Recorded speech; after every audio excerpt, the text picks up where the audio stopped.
नमस्कार मु ज्योतिष प्रशांत आपण को मोर ये यूट्यूब चैनल ये टारो कार्ड रीडिंग वीडियो को स्वागत करुच्ची।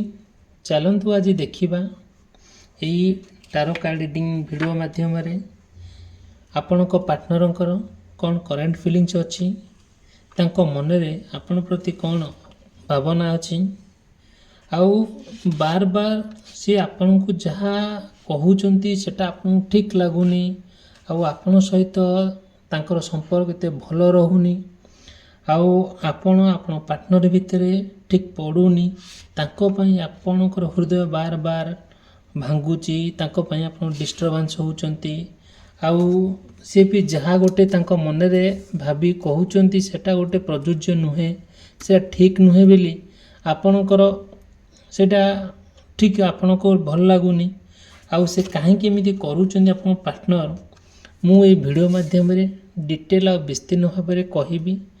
जदि आपण ये वीडियो को देखुचंती आरंभ ରୁ शेष पर्यंत ताहले जानि परिबे मु ये वीडियो रे एक्चुअली कोन कहबा को चाहूची। आपणक पार्टनरकर मनर कथा एक्चुअली तांको मन रे आपण प्रति कोन चालीची से कोन चाहूचंती मु डिटेल एक्चुअली वीडियो रे कहबी।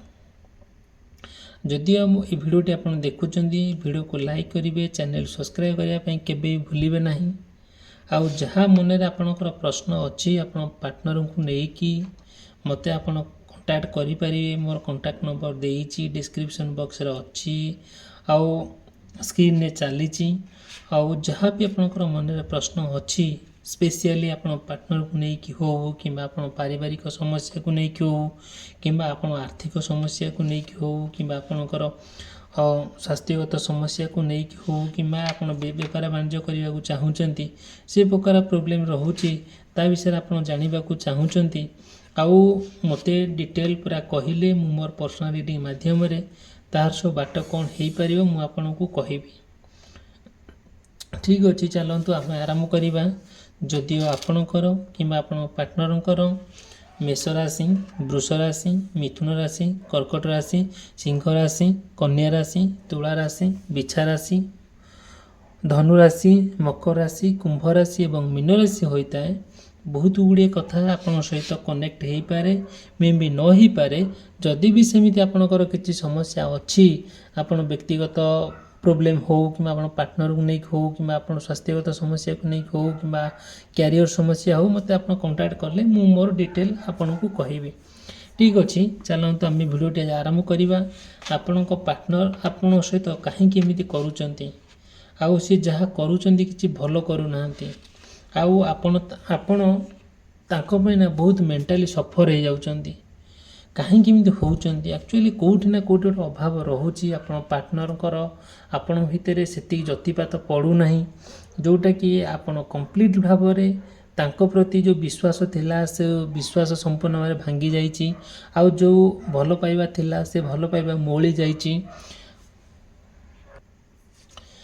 केमिति से विश्वास आपण फेरी पाइबे केमिति से भल पाइबा आपण पुनर्बार गोटे उज्जीवित हब आउ सीटा मोर ये वीडियो माध्यम कहबी। देखंतु आपणकर जो विश्वास अच्छी आपण पार्टनर प्रति से विश्वास आपण बार बार हरई बसुचंती जितेबेले आपण पार्टनर भितर गोटे भल पाइबा थिला गोटे विश्वास थिला गोटे स्नेह ममता थिला गोटे आदरता थिला आउ जेकोसी कौन कथा नहीं एमती कौन आपणक तांको भितर एमती किसी जिनस ना जोटा कि आपण परस्पर भितर गोटे आलोचना है ना कि गोटे जो मनर भावना परस्पर भितर सेयार है ना सब प्रकार जिनस आपण तांको भितर अच्छी परस्पर को बहुत भल पाती परस्पर भितर बहुत माने आमे जेमती कहबा कि परस्पर को बहुत जानती परस्पर को बहुत चिन्हती आउ तांको कौन भल लगे आपण को भल करी जना आउ आपणकर कौन आवश्यकता आपण पार्टनर भी ए विषय संपूर्ण अवगत अछंती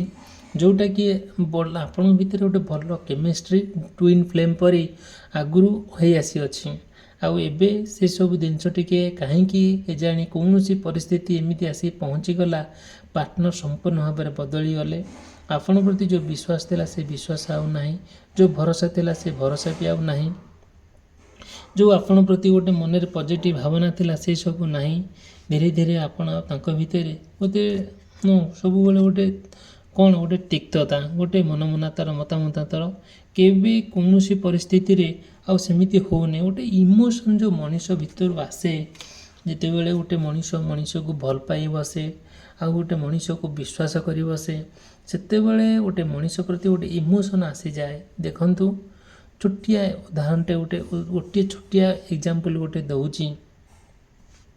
ଆମର ଜଣେ ପୁରା ନିଜର ମଣିଷ ଯେତେବେଳେ ସେ ବିପଦରେ ପଡ଼ୁଛି, କିମ୍ବା ତା'ର ଆକ୍ସିଡେଣ୍ଟ ହେଇଯାଉଛି, କିମ୍ବା ସେ ପଡ଼ିଯାଉଛି, କି ହାତ ଭାଙ୍ଗି ଯାଉଛି, ଗୋଡ଼ ଭାଙ୍ଗି ଯାଉଛି, ଆମେ ଖୁବ୍ ଶୀଘ୍ର ଆମେ କାନ୍ଦି ପକାଉଛେ, ବହୁତ ମନ ଦୁଃଖ କରୁଛେ, ବହୁତ କଷ୍ଟ ଅନୁଭବ କରୁଛେ। କାହିଁକି ନା ସେ ଲୋକଟାକୁ ଆମେ ଭଲ ପାଉଛେ। ଯେତେବେଳେ ଆମ ଘରେ ଗୋଟେ ଛୋଟ ଛୁଆଟେ ଅଛି, ଆମେ ତାକୁ ଗୋଟେ ସୁନ୍ଦର ଭାବରେ କେୟାର କରୁଛେ, ଗୋଟେ ଭଲ ପାଉଛେ, ଆଉ ଆମର ଯେଉଁ ବ୍ୟକ୍ତିଗତ ଇଚ୍ଛା ସେ ଗୋଟେ ଭଲ ମଣିଷଟିଏ ହେଉ ବୋଲି, ଯେତେବେଳେ ସେଇଠି ଆପଣ ଗୋଟେ ସେଇ ବିଶ୍ୱାସଟା ହରେଇ ବସୁଛନ୍ତି, ଯେଉଁ ଭଲ ପାଇ ଗୋଟେ ଭଲ ମଣିଷଟି ହୁଏ ବୋଲି ଯେଉଁ ମନରେ ଆଶାଟା, ସେଇ ଆଶାରେ ରହିଯାଉଛି, ସେତେବେଳେ ଆପଣ ଭାବି ପାରୁନାହାନ୍ତି କେମିତି ହେଇଯାଉଛି, ଗୋଟେ ଅଘଟଣ ଘଟିଲା ଭଳି ଘଟିଯାଉଛି। ଏକ୍ଜାକ୍ଟଲି ଆପଣଙ୍କ ପାର୍ଟନର ଭିତରେ, ଆପଣଙ୍କ ଭିତରେ ସେମିତି ଗୋଟେ ଅଘଟଣ ଘଟୁଛି, ଯେଉଁଟାକି 12 ପ୍ରକାରିଆ 17 ପ୍ରକାରିଆ କଥା ସେ କହୁଛନ୍ତି। ନା ସେ କଥା ଆପଣଙ୍କୁ ଶୁଣିବାକୁ ଭଲ ଲାଗୁଛି, ନା ସେ କଥା ଆପଣଙ୍କୁ ସହିବାକୁ ଆପଣଙ୍କୁ ଇଚ୍ଛା ହେଉଛି। ସବୁବେଳେ କ'ଣ କରୁଛନ୍ତି ନା, ସବୁବେଳେ ମାନେ କ'ଣ, ଏଇଟା ଠିକ୍, ଏଇଟା ଭୁଲ, ଅଯୁକ୍ତିକର କଥା କହିବା, ଏଇସବୁ ଜିନିଷ ଆପଣ ପାର୍ଟନର ଭିତରେ ଦେଖା ଦେଉଛି। ଯେଉଁ ମଣିଷ ଭିତରେ ଯେଉଁ ଇମୋସନ୍ଟା ଥାଏ, ଗୋଟେ ଭଲ ପାଇବାଟା ଥାଏ, ଗୋଟେ ସ୍ନେହ ମମତା ଥାଏ, ସେସବୁ କ'ଣ ହେଉଛି, ଧୀରେ ଧୀରେ ମାନେ କୁଆଡ଼େ ସବୁ ଫେଡ଼ଅପ୍ ହେଇଯାଉଛି, କୁଆଡ଼େ ସବୁ ଡିସାପିୟର ହେଇଯାଉଛି। ଆଉ ଦେଖିବେ କିଛି ନା କିଛି ପରିସ୍ଥିତି ଏମିତି ଆସିକି ପହଞ୍ଚିବ, ଆପଣ ସେ ପରିସ୍ଥିତିଟାକୁ ଭଲ କରି ଜାଣିଥିବେ, ଭଲ କରି ବୁଝିଥିବେ, ଭଲ କରି ଜଡ଼ିତ ଥିବେ, ବଟ୍ ଆପଣ ସେତିକି ଇଚ୍ଛା ହେଉନଥିବ, ସେତିକି ଆଗ୍ରହୀ ନଥିବ, ଆଉ ସମ୍ପୂର୍ଣ୍ଣ ଭାବରେ ଆପଣ ଆଉ ସେସବୁ ଜିନିଷ ପ୍ରତି ଆପଣ କେବେ ବି ଇଣ୍ଟରେଷ୍ଟ ବି ନେଉନଥିବେ। ଦେଖନ୍ତୁ, ଯେତେବେଳେ ଗୋଟେ ମଣିଷ ପ୍ରତି ଗୋଟେ ଆଟ୍ରାକ୍ସନ୍ ଥାଏ, ଗୋଟେ ସ୍ନେହ ମମତା ଥାଏ, ଗୋଟେ ଆଦରତା ଥାଏ, ସେତେବେଳେ ସେ ଯାହା କରୁନା କାହିଁକି ତାକୁ ଠିକ୍ ଲାଗିଥାଏ। ଆମେ ପ୍ରତ୍ୟେକ ଜିନିଷ ଦେଖିବା ଯେ ଯଦି ଆପଣ ପାର୍ଟନରକୁ ଖୁବ୍ ଭଲ ପାଆନ୍ତି, ବହୁତ ଆଦର କରନ୍ତି, ବହୁତ ବିଶ୍ୱାସ କରନ୍ତି, ସେ ବହୁତ ଭୁଲ କଲେ ବି ଆପଣଙ୍କୁ ଠିକ୍ ଲାଗେ, ଆପଣ ତାଙ୍କୁ ସପୋର୍ଟ ନିଅନ୍ତି। କାହିଁକି ନା ଆପଣ ତାଙ୍କ ଭଲ ପାଇବାରେ ଆପଣ ଅନ୍ଧ ହୋଇଯାଇଛନ୍ତି। ଆପଣ ସେ କେତେ ଭୁଲ କଥା କହିଲେ ବି ଆପଣ ସେ ଠିକ୍ ବୋଲି ଅନୁଭବ କରନ୍ତି, ଆଉ ଠିକ୍ ଲାଗେ ମଧ୍ୟ। ଆପଣ ସେସବୁ ଜିନିଷ ପ୍ରତି ଭାରି କ'ଣ ଇମ୍ପୋର୍ଟାନ୍ସ ଦିଅନ୍ତି। କାହିଁକି ନା ଆପଣ ଯେଉଁ ହାରରେ ତାଙ୍କ ପ୍ରତି ଗୋଟେ ଭଲ ପାଇବା ଅଛି, ଯେଉଁ ସ୍ନେହ ମମତା ଅଛି, ସେସବୁ ଜିନିଷ ଆପଣ ହରେଇବାକୁ ଚାହାନ୍ତି ନାହିଁ। ଯେହେତୁ ଆପଣ ଜଣେ ସାଧାରଣ ମଣିଷ, ଆପଣଙ୍କ ଭିତରେ ଅମାୟିକ ବିଶ୍ୱାସ, ଗୋଟେ ଭଲ ପାଇବା, ଗୋଟେ ସ୍ନେହ ମମତା, ଆଦରତା, ସେସବୁ ଜିନିଷ କେବେ ଆପଣ ଚାହାନ୍ତି ନାହିଁ କେବେ ମୁଁ ହରେଇବା ପାଇଁ କାହାକୁ।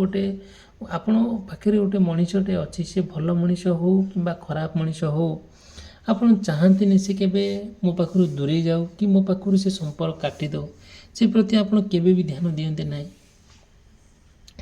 ଦେଖନ୍ତୁ, ଯଦିଓ ବି ସେମିତି କିଛି ମଣିଷ କିଛି ବି ପାଖରେ ରହିଲେ ଆପଣଙ୍କୁ ବହୁତ ଖୁସି ଲାଗେ, ବହୁତ ଇନ୍ସପିରେସନ୍ ଲାଗେ, କିଛି ମଣିଷ ଶିଖିବାକୁ ମିଳେ। ଆମେମାନେ ତ ଯେତେବେଳେ ଜନ୍ମ ହେଇଛେ ଧରାପୃଷ୍ଠ ଦୁନିଆରେ, ଅଣ୍ଡାରୁ ଭେଣ୍ଡା ହେଇଛେ, ଆମ ବାପା ମା', ଆମ ପରିବେଶ ଆମକୁ ବହୁତ ଗୁଡ଼ିଏ କଥା ଶିଖେଇଛି। ଯେତେବେଳେ ଆମ ପରିବେଶ, ଆମ ବାପା ମା', ଆମ ଚତୁଃପାର୍ଶ୍ୱରେ ଆଉ ଯିଏ ଯାହା ସବୁ ରହିଲେ, ଆମେ ତାଙ୍କଠାରୁ କିଛି ନା କିଛି ଜିନିଷ ଶିଖିଛେ। ବହୁତ ଗୁଡ଼ିଏ ଜିନିଷ ଆମେ ସୋସାଇଟିରୁ ଅବଜର୍ଭ ବି ମଧ୍ୟ କରେ। ହେଲେ କ'ଣ ହେବ, ଆଉ ଯାହା ଆମେ ଶିଖୁଛେ ତାହା ହିଁ କରୁଛେ। ଯେତେବେଳେ ଆମେ ଗୋଟିଏ ଭଲ ଜାଗାକୁ ଯାଉଛେ, ଭଲ ଲୋକ ସାଙ୍ଗେ ମିଶୁଛେ, ଆଉ ଭଲ ପରିବେଶ ସହିତ ଆକ୍ୱେଣ୍ଟେଡ଼ ହେଉଛେ, ସେତେବେଳେ ଆମ ମାଇଣ୍ଡ ଏକ୍ସପାଣ୍ଡେବୁଲ୍ ହେଇକା ଯାଉଛି, ଆମେ ବହୁତ ବ୍ରଡ଼ ମାଇଣ୍ଡେଡ଼ ହେଇକା ଯାଉଛେ। ଯେତେବେଳେ ଆମେ କିଛି ବୁଝିପାରୁନା, କିଛି ଜାଣିପାରୁନା, ସେତେବେଳେ ଆମକୁ ଯିଏ ଯାହା ଶିଖେଇଲା ଆମେ ସିଏ ଶିଖି ଯାଉଛେ। ଆଉ ଏକ୍ଜାକ୍ଟଲି ସେଇଆ ହୁଏ। ଯେତେବେଳେ ଗୋଟେ ମଣିଷଠାରୁ ମଣିଷ କିଛି ଶିଖେ, ସେତେବେଳେ ତା ବୁଦ୍ଧି ସବୁ ଆଲୋକିତ ହୋଇଥାଏ, ଆପଣଙ୍କୁ ସବୁକିଛି ଠିକ୍ ଠାକ୍ ଲାଗିଥାଏ, ଆପଣ ରିଫ୍ଲେକ୍ଟ କରିଥାଏ। ଆପଣଙ୍କ ଠାରୁ ଅନ୍ୟାନ୍ୟ ଲୋକ କ'ଣ କରନ୍ତି, କିଛି ଶିଖନ୍ତି ଆଉ ଜାଣନ୍ତି। ସେଇ ଜିନିଷଟାକୁ ଆପଣ ମଧ୍ୟ ବହୁତ ପ୍ରାଧାନ୍ୟ ଦିଅନ୍ତି। କ'ଣ କରାଯିବ, ଦେଖନ୍ତୁ, ମୁଁ ତ ଆପଣଙ୍କୁ ଗୁଡ଼ାଏ କଥା କହିଲିଣି। ଯଦିଓ ଆପଣ ମୋ ଭିଡ଼ିଓକୁ ଦେଖୁଛନ୍ତି, ମୋ ଭିଡ଼ିଓକୁ ଲାଇକ୍ କରି ମୋ ଚ୍ୟାନେଲ୍ ସବସ୍କ୍ରାଇବ୍ କରିବା ପାଇଁ କେବେ ବି ଭୁଲିବେ ନାହିଁ। ଆଉ ସେକେଣ୍ଡ କଥା କହିବି, ଯଦି ଆପଣଙ୍କର କିମ୍ବା ଆପଣ ପାର୍ଟନରଙ୍କର ଆଉ ମିଥୁନ ରାଶି, ସିଂହ ରାଶି, ବିଛା ରାଶି, କୁମ୍ଭ ରାଶି, ମୀନ ରାଶି, ଧନୁ ରାଶି ଏବଂ କନ୍ୟା ରାଶି ହେଉଥାଏ, ଆଉ ଏଇ ଯେଉଁ କଥା ଗୁଡ଼ା କହିବି ସେଇଟା ମେ ବି ତାଙ୍କ ସହିତ କନେକ୍ଟ ହେଇପାରେ, ମେ ବି ନ ହେଇପାରେ, ଫିର୍ ବି ଦେଖନ୍ତୁ ହଁ କ'ଣ କ'ଣ ସବୁ ଆଉ ପ୍ରୋବ୍ଲେମ୍ ହେଉଛି ହେଲା।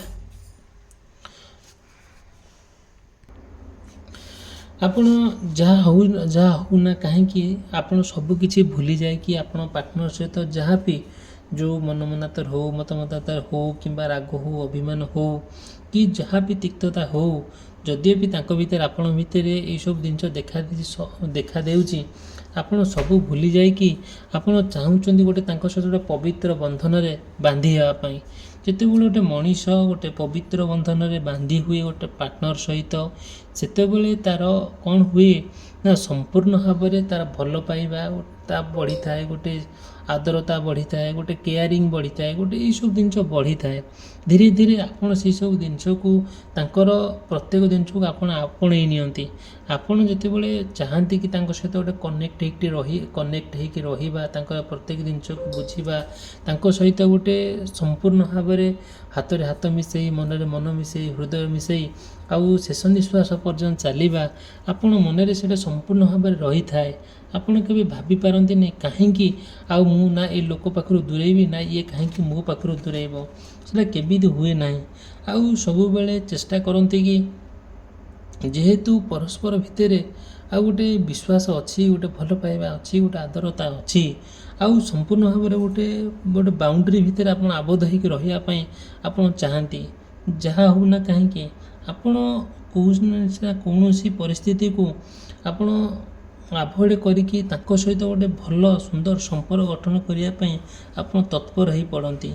ଆଉ ଦେଖନ୍ତୁ, ଆଉ ଯେତେବେଳେ ଆପଣ ଯେଉଁ ଇମୋସନ୍ ଥାଏ, ଯେଉଁ ମାନେ କ'ଣ ଆମେ ଯେଉଁ ମେଣ୍ଟାଲି ସ୍ପିସ୍ ମିଳିବା କଥା, ଯେଉଁ ମେଣ୍ଟାଲି ଆମେ ହାରାସ ହେଇଯାଇଥିଲା ଆଗରୁ, ଯେତେବେଳେ ଗୋଟେ ପାର୍ଟନର ରହେ ନାହିଁ ପାଖରେ, ଗୋଟେ ଭଲ ଯିଏ ବ୍ୟକ୍ତିଗତ ଭାବରେ ଯିଏ ଆପଣଙ୍କୁ ଚିହ୍ନେ, ଯିଏ ଜାଣେ, ଯିଏ ଆପଣଙ୍କର କେୟାର କରେ, ଯିଏ ଆପଣଙ୍କୁ ଭଲ ପାଏ, ଯିଏ ଆପଣ ଖାଇବା ପିଇବା କଥା ବୁଝେ, ଯିଏ ଆପଣ ସବୁ କଥା ବୁଝେ, ଯେତେବେଳେ ଅତି ନିଜର ଲୋକ ଜଣେ ଯେତେବେଳେ ପାଖରେ ନ ରହେ, ସେ ଯେଉଁ କଷ୍ଟ, ସେ ଯନ୍ତ୍ରଣା, ସେ ଦୁଃଖ ନା ଆପଣ ନିଜେ ସହିପାରିବେ, ନା କାହାକୁ କହିପାରିବେ। ମନ ତ ଆପଣଙ୍କର ପୋଡ଼ିଯାଏ, ମନ ତ ଆପଣଙ୍କର ଭାଙ୍ଗିଯାଏ। ଆପଣ ଭାବିପାରିବେନି ଗୋଟେ ମଣିଷର ମନ ଯେତେବେଳେ ଭାଙ୍ଗିଯାଏ, ସେତେବେଳେ ସେ ତା'ର ହେଉଥିବା କାମ ବି ନହେଲା ଭଳିଆ ତାକୁ ଫିଲ୍ ହୁଏ କେଜାଣି। ଆଉ କ'ଣ ଏମିତି ହେଇଯାଏ, ଭାବିବା ବଡ଼ କଷ୍ଟ ହେଇଯାଏ। ଦେଖନ୍ତୁ, ଯେତେବେଳେ ଗୋଟିଏ ସମ୍ପର୍କଟା ବହୁତ ଗଭୀରପୂର୍ଣ୍ଣ ହେଇଯାଏ, କିମ୍ବା ଗୋଟିଏ ସମ୍ପର୍କଟା ପୁରା ଷ୍ଟାବିଲିଟି ହେଇକି ରହିଯାଏ ଗୋଟେ ଜାଗାରେ, ପୁରା ଧୀରେ ଧୀରେ ଏମିତି ଭାବରେ ପରସ୍ପର ଭିତରେ ଗୋଟେ ସମ୍ପର୍କ ଥାଏ, ବହୁତ ଗ୍ରୋ ହେଇଥାଏ। ଆଉ କେବେ କୌଣସି ଲୋକ ବି ଆପଣଙ୍କ ସମ୍ପର୍କ ଭିତରେ କେହି ପଶିପାରନ୍ତି ନାହିଁ। ସବୁବେଳେ ଆପଣ ଆପଣଙ୍କ ପାର୍ଟନରକୁ ନେଇକି ପ୍ରତ୍ୟେକ ମୋମେଣ୍ଟରେ ଯାହା ଘଟଣା ଘଟୁଛି, ପ୍ରତ୍ୟେକ ଦୈନନ୍ଦିନ ଜୀବନରେ ଆପଣ ଯାହା ଫେସ୍ କରୁଛନ୍ତି ନା, ତାଙ୍କ ସହିତ ଆପଣ ଗୋଟେ ଆଲୋଚନା କରନ୍ତି। ଆଉ ସବୁବେଳେ ତାଙ୍କ ସହିତ ଗୋଟେ ଷ୍ଟ୍ରଙ୍ଗ ବଣ୍ଡିଙ୍ଗ ରଖିବା ପାଇଁ ଆପଣ ଟ୍ରାଏ କରନ୍ତି, ଗୋଟେ ବିଶ୍ୱାସ ରଖିବା ପାଇଁ ଟ୍ରାଏ କରନ୍ତି। ସେ ବିଶ୍ୱାସ କେବେ ହରାଇବା ପାଇଁ ଆପଣ ଚାହାନ୍ତି ନାହିଁ। ଆଉ ଯେତେବେଳେ ତାଙ୍କ ସହିତ ଏମିତି ବାଗରେ ହେଲା, ଆଉ ତାଙ୍କ ପାଇଁ ଆପଣ ବାର ବାର ହୃଦୟ ଭାଙ୍ଗି ଯାଉଛି, ଆଉ ତାଙ୍କ ପାଇଁ ଆପଣ ବହୁତ ପ୍ରୋବ୍ଲେମ୍ ଫେସ୍ କରୁଛନ୍ତି, ଇଏ କାହିଁକି ଏମିତି ହେଉଛି, ସେଇଟା ମୁଁ ମୋର ଡିଟେଲ୍ ମୋତେ ଯଦି ଆପଣ ସେମିତି ପ୍ରୋବ୍ଲେମ୍ ହେଉଛି, ମୋତେ ଆପଣ କଣ୍ଟାକ୍ଟ କରିବେ। ମୋର ପର୍ସନାଲ୍ ନମ୍ବର ଦେଇଛି। ମୁଁ ମୋର ଡିଟେଲ୍ ବିସ୍ତୀର୍ଣ୍ଣ ଭାବରେ ମୋର ପର୍ସନାଲ୍ ରିଡ଼ିଂ ମାଧ୍ୟମରେ କହିବି। ସେମିତି କେବେ ବି ମନରେ ଊଣା କରିବେ ନାହିଁ। ମୋ ଭିଡ଼ିଓକୁ ଲାଇକ୍ କରିବା ପାଇଁ, ମୋ ଚ୍ୟାନେଲକୁ ସବସ୍କ୍ରାଇବ୍ କରିବା ପାଇଁ। ଠିକ୍ ଅଛି, ଯାହା ହେଉଛି ନା, ଯାହା ହେଉନା କାହିଁକି ଆପଣ ଯେଉଁ ହାରେ ତତ୍ପର ହେଇପଡ଼ନ୍ତି କି ହଁ ପାର୍ଟନରଙ୍କର କିଛି ବି ନ ହେଉ, କୌଣସି ପରିସ୍ଥିତିରେ ସେ ମୋତେ ଛାଡ଼ି ନଯାଆନ୍ତୁ, କି ତାଙ୍କ ପାଇଁ ଯେଉଁ ମୁଁ ସଫର ହେଉଛି ସେସବୁ ଜିନିଷ ନ ରହୁ ବୋଲି ଆପଣ ସମ୍ପୂର୍ଣ୍ଣ ଭାବରେ ମେଣ୍ଟାଲି ପ୍ରସ୍ତୁତ। ଆଉ ସବୁବେଳେ ଚାହୁଁଛନ୍ତି କି ଆପଣ ଭଲ ପାଇବାଟାକୁ ବହୁତ ଆଗକୁ ନେଇଯିବା ପାଇଁ। ଆଉ ସବୁବେଳେ ଯାହା ଘଟି ଯାଇଛି ଅତୀତରେ ଆଉ always past is always past, ଅତୀତ ସବୁବେଳେ ଅତୀତ, କେବେ ସେ ବର୍ତ୍ତମାନକୁ ଆସିପାରେ ନାହିଁ କି କେବେ ସେ ଭବିଷ୍ୟତ ହେଇପାରେ ନାହିଁ। ଆମେ ଏ ଅତୀତଟାକୁ ମନେ ପକାଇ ଦେଇପାରିବା ଠିକ୍ ଅଛି, ବଟ୍ ସେ ଯାହା ଘଟିଯାଇଛି ସିଏ କେବେ ଆସିକି ଆପଣ ପ୍ରେଜେଣ୍ଟ ମୋମେଣ୍ଟରେ ପହଞ୍ଚିପାରେ ନାହିଁ। ସବୁବେଳେ କ'ଣ ହୁଏ, ଗୋଟେ ଯେଉଁ ପସିବିଲିଟିଟା ଅଛି, ଯାହା ଘଟିବାର ଅଛି ଘଟିବ। ଡେଷ୍ଟିନି ଇଜ୍ ଫିକ୍ସ, ଆମ ଭାଗ୍ୟରେ ଯାହା ଅଛି ତାହା ହିଁ ଘଟିବ, ଆମେ କିଛି ବି କହିପାରିବା ନାହିଁ। ଆଉ ଆପଣ ସବୁବେଳେ ଟ୍ରାଏ କରନ୍ତି କି ଆପଣ ରିଲେସନସିପ୍ ଭିତରେ କିଛି ଅଘଟଣ ନ ଘଟୁ ବୋଲି, ଆଉ ସବୁବେଳେ ଭଲ ବଣ୍ଡିଙ୍ଗ ଥାଉ ବୋଲି ଆପଣ ବହୁତ ଆଉ କ'ଣ କରନ୍ତି, ଆପଣ ନିଜକୁ ବହୁତ ବୁଝାନ୍ତି। ଆଉ ଗୋଟେ ସବୁବେଳେ ମେଣ୍ଟାଲି ଶାନ୍ତି ରହିବା ପାଇଁ, ମେଣ୍ଟାଲି ଆଉ ତାଙ୍କୁ ବୁଝିବା ପାଇଁ ଆପଣ ରେଡ଼ି ରୁହନ୍ତି। କୌଣସି ପରିସ୍ଥିତିରେ ବି ଆପଣ କେବେ ଛାଡ଼ନ୍ତିନି ପରସ୍ପର ଭିତରେ, ସବୁବେଳେ କିଛି ନା କିଛି ନୂଆ ଜିନିଷ ତାଙ୍କୁ ଆପଣ ଇନଫର୍ମ କରିଥାନ୍ତି। ଆଉ ସେଥିପାଇଁ ଆପଣ ବହୁତ ରିଫ୍ଲେକ୍ଟିଭ୍ ମଧ୍ୟ ତାଙ୍କ ପାଖରେ ହୁଅନ୍ତି। ଆପଣ ତାଙ୍କ ନଜରରେ ଜଣେ ଭଲ ମଣିଷ ହେଲେ ବି ସେ କେବେ ବି ଆପଣଙ୍କୁ ଭୁଲିବା ତ ସାତ ସ୍ୱପ୍ନର କଥା, କେବେ ଛାଡ଼ିବା ପାଇଁ ମନ ବି କରନ୍ତି ନାହିଁ। ସବୁବେଳେ ଆପଣଙ୍କର କଥାବାର୍ତ୍ତା, ଆଚାର ବ୍ୟବହାର ସବୁଦିନ ରିଫ୍ଲେକ୍ଟ କରେ। ସିଏ ଆପଣଙ୍କଠାରୁ କିଛି ଶିଖନ୍ତି, ଆପଣ ମଧ୍ୟ ତାଙ୍କଠାରୁ କିଛି ଶିଖନ୍ତି। ଆମେ ତ ମଣିଷ, ଭଗବାନ ବି 24 ଗୁରୁ କରିଥିଲେ।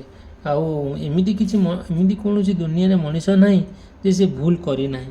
ଏମିତି ବି ଦେଖନ୍ତୁ, ଆପଣ ଯେକୌଣସି ପୋଥି ପୁରାଣକୁ ଯାଆନ୍ତୁ, ମାନେ ଭଗବାନ ଭୁଲ କରିଥିଲେ ବୋଲି ଗଧପାଦ ବି ଧରିଥିଲେ। ସେଥିପାଇଁ ଆମେ କେବେ ରିଗ୍ରେଟ୍ କରିବାନି ଯେ ଆମର ଭୁଲ ହେଇଗଲା ବୋଲି।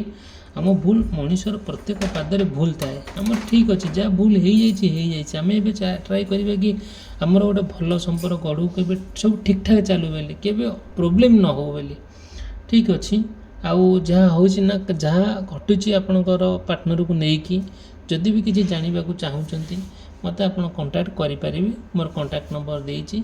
ଆଉ ମୋର ଭିଡ଼ିଓକୁ ଲାଇକ୍ କରି ଚ୍ୟାନେଲ୍ ସବସ୍କ୍ରାଇବ୍ କରିବା ପାଇଁ କେବେ ମନେ ବୁଣା କରିବେ ନାହିଁ। ମୁଁ ଭିଡ଼ିଓଟି ଏଠି ସମାପ୍ତ କଲି। ରହିଲି, ଧନ୍ୟବାଦ, ନମସ୍କାର।